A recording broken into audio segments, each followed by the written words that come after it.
Hello everybody and welcome back to the Dubcast with Dubside. Before we dive into today's episode, we need to talk about something really important, something urgent that we need your help with right now.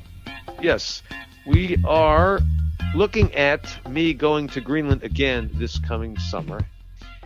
And so last year we did it with a GoFundMe site, which got a very good response. And this year we have another GoFundMe site up. We had that up already for a week or two now. So off to a bit of a slow start.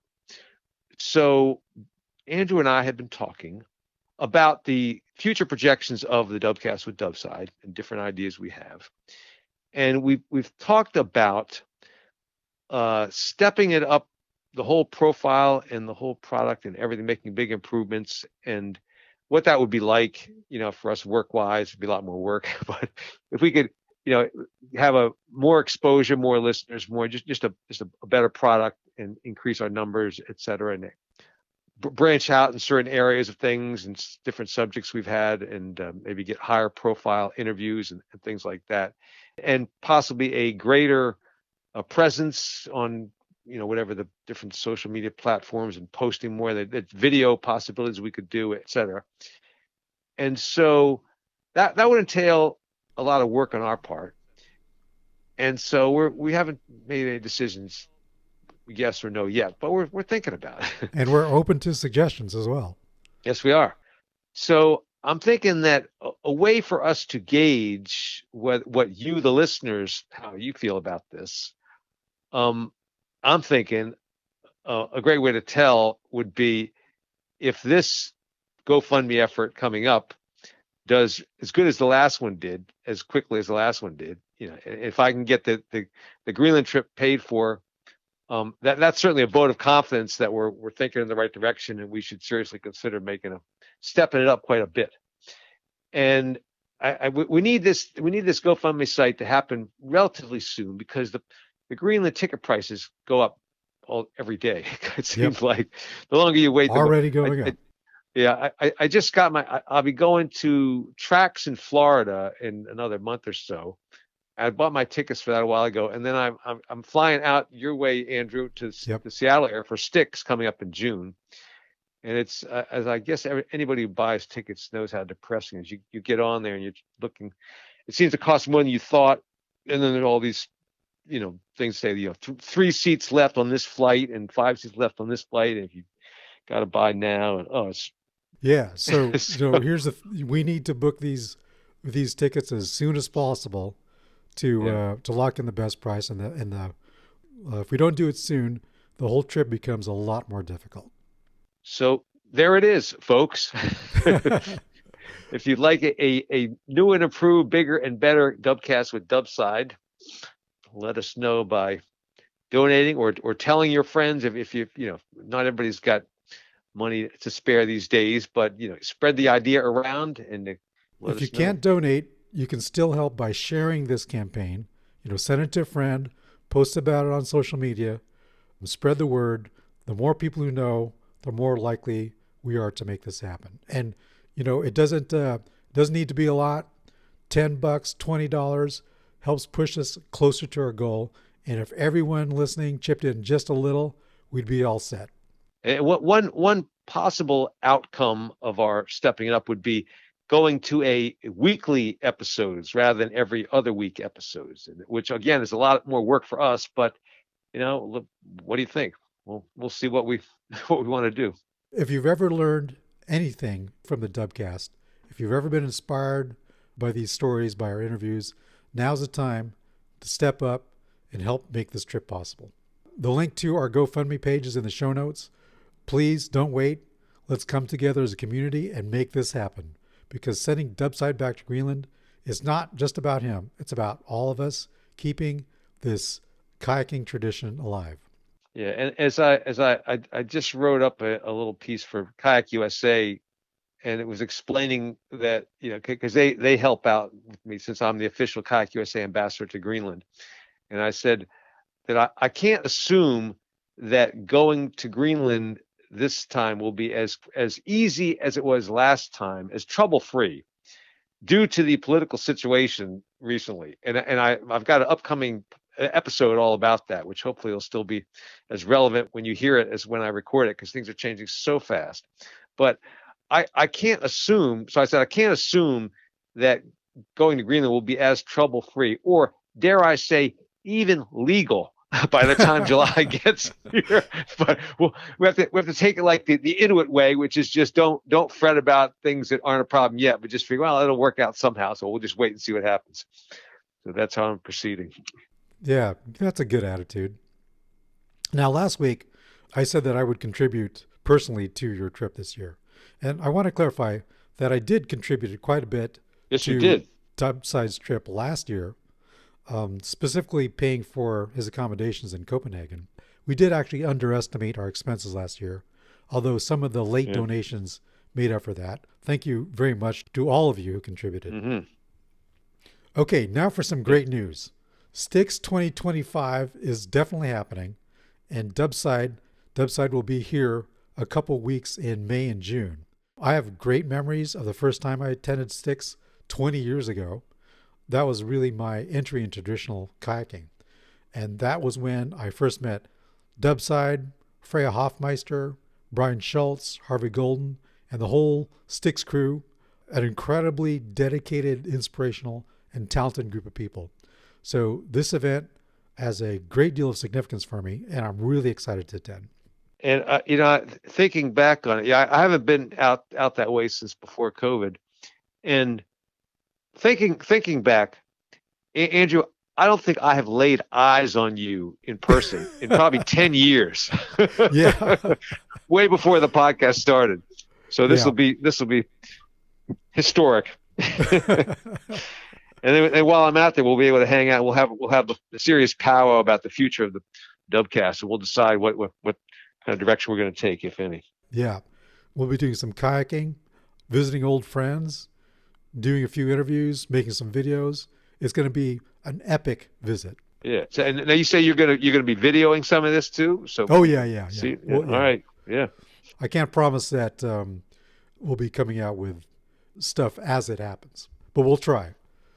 And if we do take this step up idea and make it a bigger and better product, we will be probably wanting to add to our staff. It's been just you and me, Andrew, the whole time.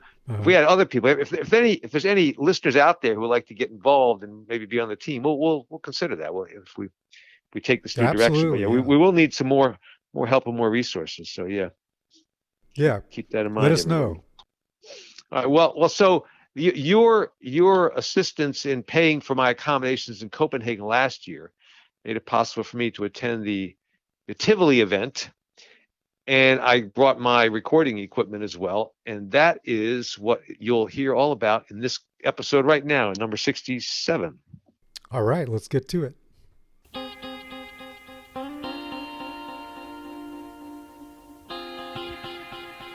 Welcome to the Dubcast with Dubside. This is Dubcast number 67.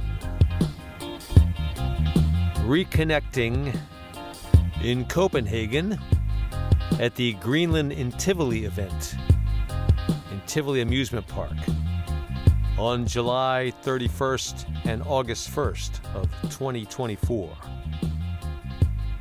Tell you about people I was hoping to see there and people that I did see there. Well, after my time in Nuuk, as described in episode 66, I flew to Copenhagen, and this time the flight was not delayed. I had a place to stay in the downtown area of Copenhagen, just a few blocks away from Tivoli Amusement Park, making it very convenient for me. And to give you an idea of Copenhagen in the summertime, I had my recording equipment with me, so let me bring up the sound of sitting on the sidewalk by the canal in Copenhagen in July. Here we are. Tivoli Amusement Park occupies an entire city block and recently celebrated their 175th anniversary. It's quite the Copenhagen institution. The Greenland in Tivoli tradition started years ago when a number of Greenlanders living in Denmark decided to get together and reconnect every summer on August 1st. And this became so popular that the park itself decided to make it official. Over time, they've expanded it to July 31st and August 1st, and at some points it was even a 3-day festival encompassing July 30th as well. I enjoy going to Tivoli because at this point I've had enough interaction with people in Greenland that I'm bound to see plenty of people that I know. I'm just going to pause here for a minute and you can pretend you're on the street in Denmark with me.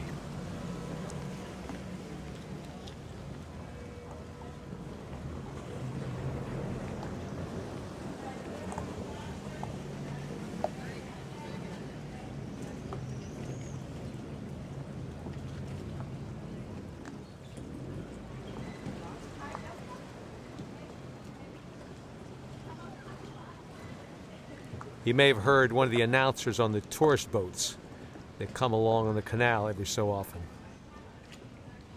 That was right after the church bell chiming at the top of the hour. Back in episode number 56, that's the one where I interviewed the real seal hunter, who was 82 years old. And a prominent character also in that story was a guy named Ole Paulson, the photographer, who I would run into every time I would go to Qaqortoq. And over the space of some 15 years, I saw him 3 different times. We had some interesting interactions, which are described in that podcast. If you haven't heard that one, check it out, number 56. So going back to Qaqortoq in 2024, I was keen to find Ole and see how he's doing. But when I got there and asked around, I was told initially that he had moved to Denmark. In episode 65, I was talking about this woman, Heidi, who runs a cafe, and she is the niece of the seal hunter. And Heidi has some connections, knows things, is a very assertive person. And she told me she would check into Ole because she knew who he was. And she made some phone calls and things. And I was wondering if I could somehow get a message to him to find out where he is in Denmark. And she told me his sister still lived in Qaqortoq. And she contacted his sister. And I was trying to figure out what would be the best way to make the connection. And then I remembered that I would be going to Tivoli, and if Ole is still living in the area, if he's in Denmark, that's the natural thing. Yeah, you go to Tivoli. So I said, if you talk to this sister of his, just tell her that I'll be in Tivoli, Greenland and Tivoli Day, and if Ole comes to that, I'll obviously find him there.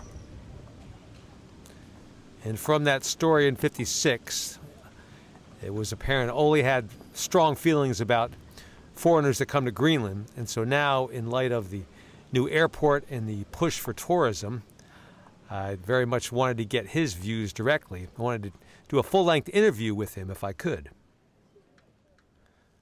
Well, let me fade out the sounds of the street in Copenhagen, and let's go into Tivoli. It costs you 170 Danish kroners to get inside. That's the cheapest admission for an adult. There are all sorts of promos to get a yearly pass or a pass that includes the rides, etc., etc. 170 kroners that's $25, $30 US. Well, inside they have the rides, things that'll flip you around, turn you upside down, take you up very high. Ferris wheels and merry-go-rounds and roller coasters and that sort of thing. They have arcades, and they have a whole lot of restaurants, various degrees of food quality and expense.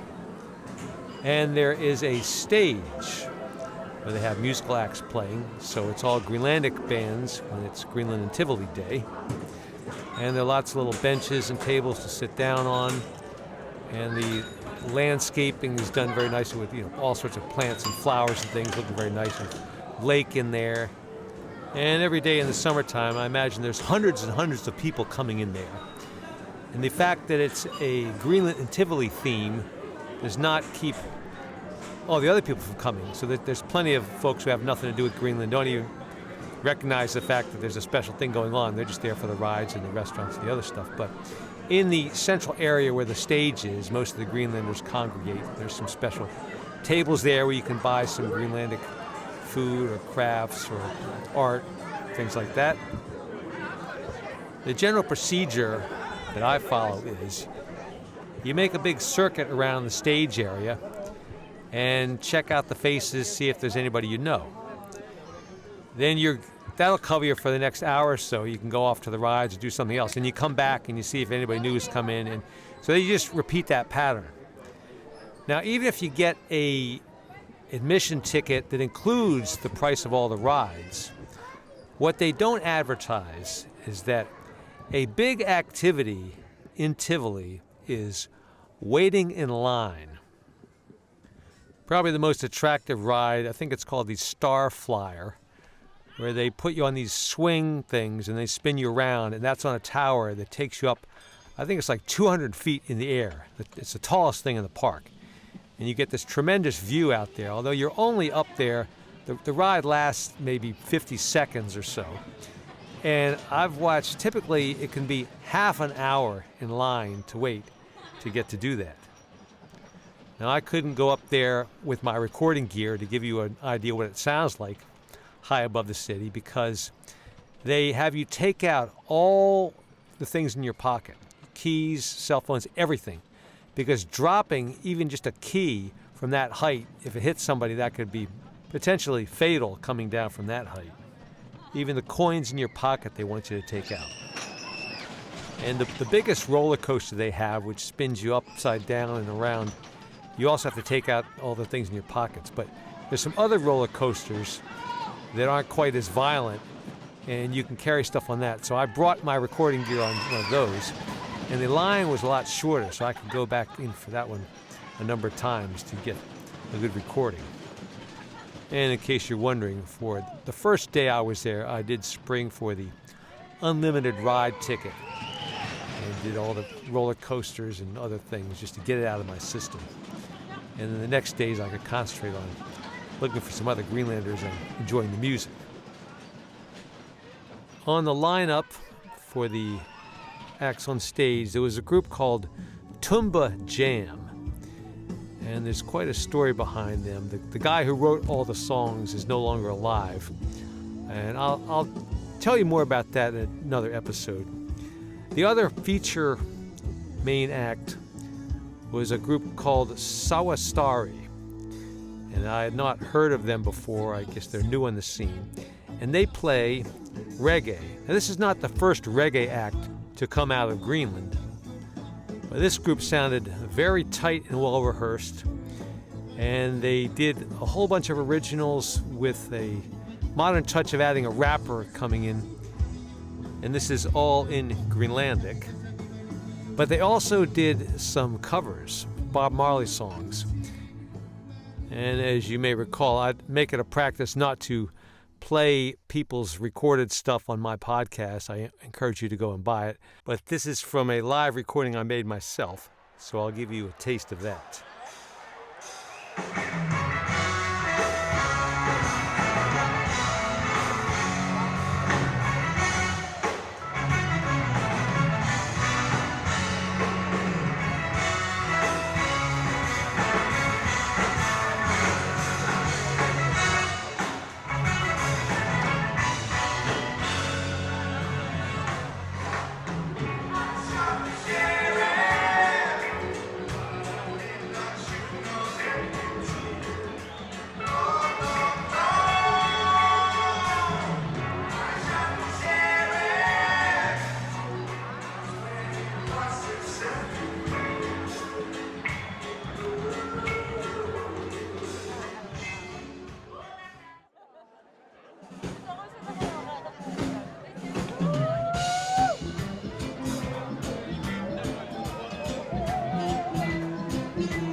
Okay, on the bill, there was a group called DDR, capital D, capital R, and they go back to 2002 when they did their first CD, and I think I started getting some of their stuff 2004 or so.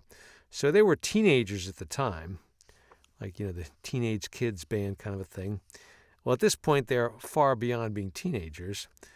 And sort of playing stuff from the past. I don't know if they've put out any new stuff recently, but they've been involved in a number of musical projects and various productions over the years.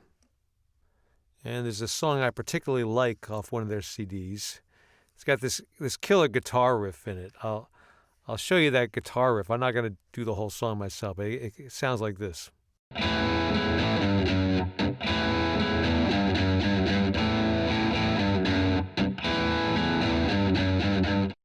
Then you add in the drums and the bass, and you've got the makings of a song.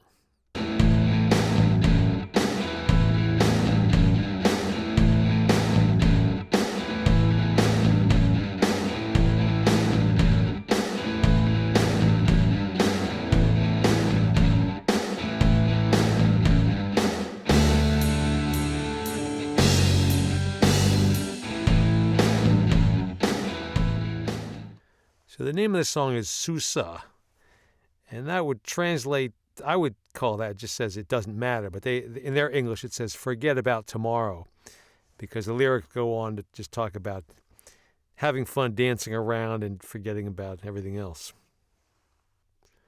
I think the first day I was there in Tivoli, they were on stage performing some of their stuff, and so after a group will perform, they're still there to hang out. So they'll walk around the place, and you'll see them off the stage mingling with the crowd. So I think it was the second day I saw these two of the brothers there. They're rather tall, thin guys. So I walked up to them to talk to them and had my recording gear on. Sounded like this. You guys speak English? Yeah. On the first DDR CD, yeah. What's that song? Akalusa Susa? On the second CD. Yeah. I love that song. I was waiting for you guys to do that song, but you didn't. It's Akalusa. It's like the hell with tomorrow. Yeah, we don't care about anything. We don't care about tomorrow. Let's party. It's got a great opening riff. Thank you. Where are you from? I'm from the U.S. Yeah. Okay. I've been going to Greenland since like the last 20 years. Okay. I buy CDs every time I go. Now, now they don't have CDs. Now you just have to buy it online. But yeah, Fantastic. I've enjoyed your stuff. Yeah. Cool. All right. Nice to meet you. And we're going to Greenland at the end of this month. We're going to Sicily and play. Oh yeah, cool. And we're gonna play again tonight. Yeah. Maybe I'll play you. Yeah. Please do. Oh, I would love that. I would love it. What's your name? Dubside. Dubside. I do. Your name? Dubside. That's my name. Okay. Dubside. How do you? It's a different name. Yeah. I've been very involved in kayaking, the Greenland kayaking. Yeah. So now, in the last year or two, I've done a podcast about kayaking. Okay, cool. So it's called the Dubcast with Dubside. Oh, cool. That's one for him. Oh, thanks. Thank you. I've been listening tonight. Okay. All right. I'll be watching after. Now you can hear them saying thank you there. I'm handing them my Dubcast with Dubside guitar picks. So later that evening, I got a seat right in front of the soundboard where the best mix usually is. I know that from being in the business. And was so psyched to hear that song. They'd never played it.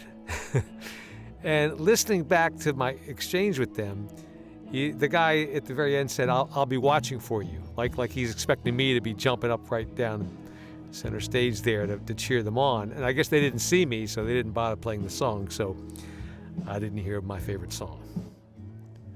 But if you would like to hear that song, the studio version of that song, it is still available. Now, I haven't mastered the Apple Tunes or iTunes or however you buy stuff online, as Christian Elsner told us a few episodes back that the whole catalog for Greenland stuff, you can get it on iTunes or something. But they do have that CD on the AtlanticMusic.gl website. It's It's got a green cover. It's called Kaar, Kaar, with an exclamation point. Now, I know nobody's buying CDs anymore, but if you really want to hear that song, you can buy the CD. But it should be available on the somehow otherwise on the right sites. I just don't know how to do it. But the song is called Sussa, Sussa, and the band is called DDR. And continuing my perusal of the circuit there in Tivoli, looking for people I might recognize. There's a guy I described in episode 25 and 26, Niels Thomassen, who I first met in 2004. And he's the guy, I did a race with him that had a dramatic finish, I think. I forget if I told that or not, but he became the president of Qaqortoq, and he was the one I asked about if they needed help the next year, and he suggested we could use it for the judging. And when I judged Karen Murray Jensen, he was relaying the information about the disqualification, etc. So he comes into play there. And after 2012, I think it was, I didn't see him anymore. He stepped back from kayaking and hadn't run into him since then. So I'm walking around in Tivoli, and I see this guy. It's 10 years or more later, and he looks a little bit like Niels did, but not quite sure. So I watched him from a distance, and I decided that it wasn't him because people with age and they change. And then sometime later, walking around again, I saw him a little bit closer, and then I realized it was him. So I walked up to him, and I had my recording gear on. So here's the exchange. Are you living here in Denmark? Or? No. I just come from the U.S. to go to Greenland, to the kayak thing. Yes. And then I'm here in Tivoli to see people like you that I haven't seen in a long time. Oh, yeah. It's very fun. Yeah, I haven't seen you in many years now. Yeah. Well, when COVID came, I had to stop coming to Greenland. But now is the first time I've come back. Okay. So it's very nice. It's my wife. Hello. Hi, I'm Blanca. Dubside. Hi. American kayaker. Ah, okay. Yeah. Okay. Very skilled. All right, a little bit. And my dygtig. So where are you living now? I'm in Nuuk now. In Nuuk, yeah. I've been in Nuuk in 13 years now. Okay, yeah. I moved from Copenhagen in 2011, Okay. and I stopped all of these kayaking. Yeah. Well, other things happen. Yeah, all the things happen. So pretty soon, new airport, right? Yeah. But I have my two kayakers in my cellar, so I have to make them doable, so I can maybe compete one more. All right, yeah. Next year in Sisimiut, I think. Are you coming to Sisimiut next I year? hope so, yeah. I plan to, yeah. Yes. But I hope we see you in Sisimiut. Yes, very good. Chakus. All right. Now, a lot of people that I run into, Americans or Europeans or anyone, and they haven't seen me in so long, they feel guilty that they haven't been kayaking or they haven't been practicing their rolling. And it doesn't bother me. I mean, like I said to Niels there, things happen. People do different things. It's no big deal. I'm just happy to see people I haven't seen in such a long time.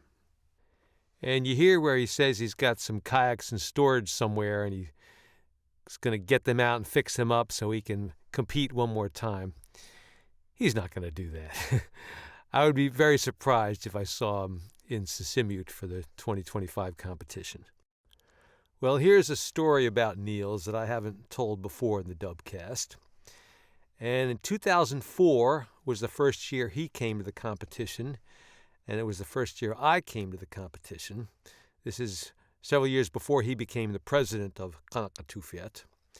And I had a special Norsok throwing stick that I had put all the names of the rolls in Greenlandic onto this with a wood-burning tool. You have to write really small to get all that much on a Norsok. So it was kind of a prized possession, and people were admiring it while I was there. So it came time for the portage race, and I borrowed Sherry Perry's kayak, skin-on-frame kayak, because didn't think my Feathercraft would be that fast in the race. And she had a very nice, fast kayak. And she warned me that be careful if you're going to take a Norsok with you to race with, which you don't need to, but if you want to do that, when you carry the kayak on your head during the portage, the Norsok might fall off. So I get out in the race, and I managed to get in front of Niels. The portage race is, what's that, like 10 miles, or distance varies. And I had some amount of distance on him. He was behind me enough to call out to, but I was definitely ahead of him. So we get to the portage spot, and I jump out of the kayak, and you can get a lot faster in and out with a neoprene spray skirt, whereas the Greenlanders are required to use sealskin, which is a bit harder to get on and off.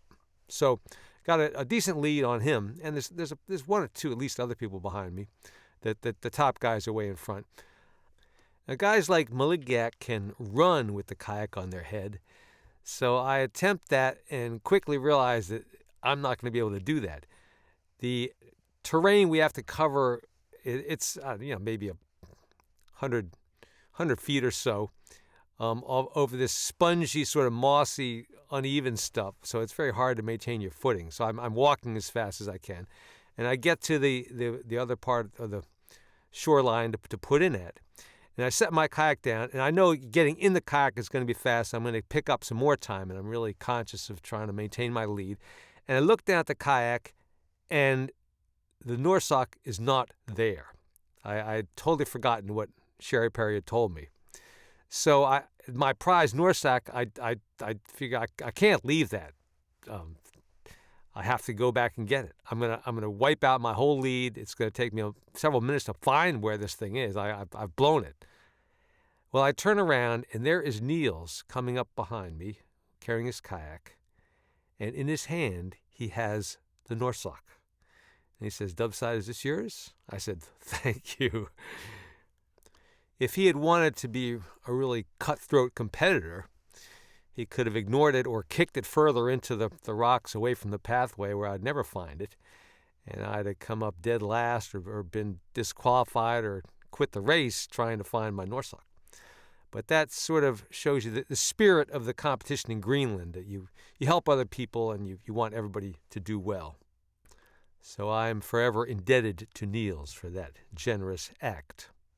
I should have mentioned that to him. He may have forgotten about it completely. We could have shared a good laugh reminiscing. I continued to walk around the grounds of Tivoli, hoping to see people I'd remember. Still looking for Ole, and I ran into a guy named Yaphet Davidson, who I mentioned, I think, once before on the Dubcast. He was one of the regular competitors 15 to 20 years ago, but like Niels, has gone on to other things. And over the course of the afternoons and evenings there at Tivoli, I did come across one or two other people who came up to me with a great big smile, and they didn't speak English really, and I don't speak Greenlandic really, but we sort of tried to communicate, and I had not the faintest idea who they were. But I guess they'd seen me wherever and remembered me, so I played along and tried to be nice, but I had no idea who they were.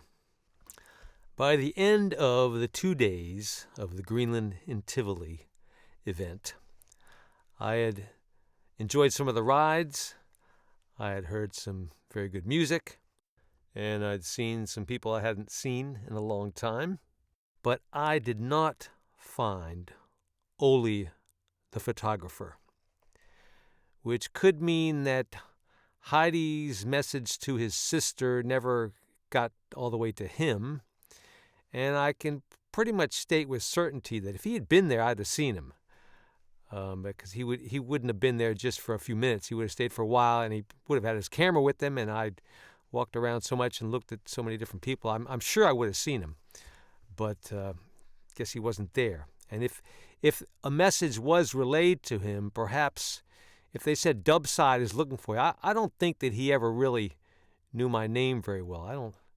He could have, but I don't think that would ring a bell after this many years, so that wouldn't have been any attraction for him to come. So I will have to hope I can run into him in the future sometime, somewhere.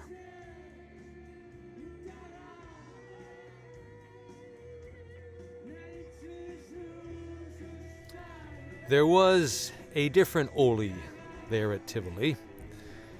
Ole Christensen, a musician who has a very long and distinguished career in Greenland. And he was the headlining act for the end of the final night. And of course I stayed for the whole show, and I was listening for him to do my favorite song of his, but I guess like the guys in DDR, he did not play that song. So I will give you the version I've done. This goes back to Dubcast number 16, and this comes from an album he did in 1991. Gives you an idea how long a career he's had. So this is a slight reworking of my version of Titanarit.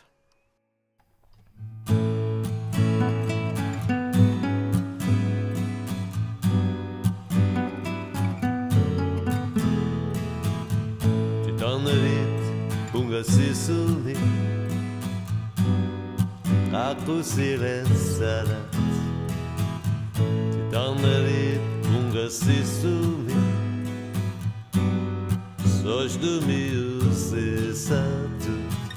Neri sa mitapava essa de langat. Ome kusapok ishloka vikasason qimana kuha. Ingina kuha Qaqaba uyusu itasus dungi Angalanganimi Ukiya uyusu itkakuniku Qimanaranimi Veriusa mitapava Essa visu dilangat One kusapok Ishloka vikasason Qimana kuha Imeni ingina kuha Anorit nutsagu tsupoha Kangi atatunge piano Azalemat Titanneri aku silerat.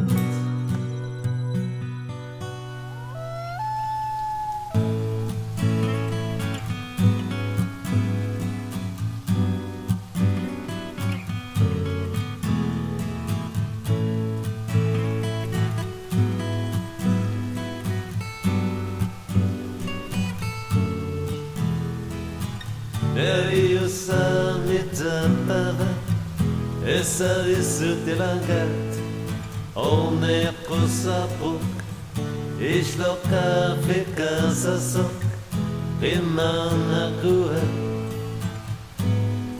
Imeni ingina kuha Aniguma silanamut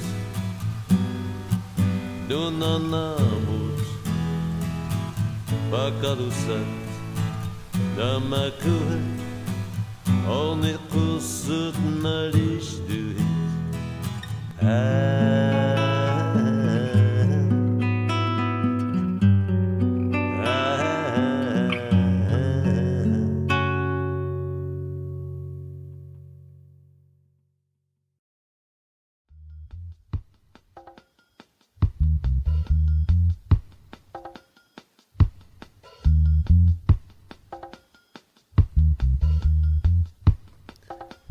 Okay, that is Ole Christensen's song, Titanarit. And if you want to hear the real version that he recorded, it's on his CD called Pop Umataru Fumi. And that was done in 1991. And that is available on Apple Music. But if you look up just Ole Christensen in general, not on Apple Music, there are several people that have that name. even the way he spelled it, Ole Christensen with a K and the last letters are S-E-N. But I think one of the original founders of Lego, the building blocks the kids play with, that was some Danish guy named Ole Christensen. And there are plenty of people today with that same name in various occupations. But the guy from Greenland, that's the guy I'm talking about. And you can buy that actual CD, still available on AtlanticMusic.gl, if, unlike most people, you actually do buy CDs. And you can get the DDR CD on AtlanticMusic.gl. If you look for DDR on Apple Music, there's plenty of other people or entities using those letters DDR, so it could be difficult to get to the right spot. But go on AtlanticMusic.gl and that'll lead you in the right direction. Coming up in Dubcast number 68, I'll tell you some stories about Jens Peter Kielsen and my recent interactions with him. I've talked about him a long time back on the Dubcast, but I'll reintroduce you to him and some musical stuff that involves. Next time on the Dubcast with Dubside.